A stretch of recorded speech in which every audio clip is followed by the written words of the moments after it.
बाळा, 20 मार्च हा माझा प्रगट दिन आहे. हा दिवस अत्यंत पवित्र आहे. या दिवशी भक्ताने श्रद्धेने केलेली छोटीशी सेवा देखील व्यर्थ जात नाही. या दिवशी सकाळी स्नान करून आपल्या घराच्या मुख्य प्रवेशद्वारावर हळदीचे पाऊल काढा आणि आंब्याच्या पानांचे तोरण लावा. त्या क्षणी माझे पवित्र आगमन तुमच्या घरात होईल.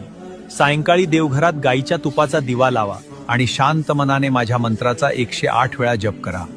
त्या जपामध्ये तुमच्या मनातील भावना आणि इच्छा मला मनापासून सांगा. शक्य असेल तर त्या दिवशी एखाद्या गरीबाला अन्नदान करा. सेवेमध्ये मोठेपणा नसतो, पण त्यामागची भावना मोठी असते. जिथे श्रद्धा, सेवा आणि नामस्मरण असते, तिथे अडथळे आपोआप दूर होतात. मन शांत ठेवा. आयुष्यात कितीही अडचणी आल्या तरी श्रद्धा आणि नामस्मरण सोडू नका. जे मनापासून माझे स्मरण करतात त्यांच्या जीवनाचा मार्ग मी स्वतः सुकर करतो. भिवू नकोस, मी तुझ्या पाठीशी आहे.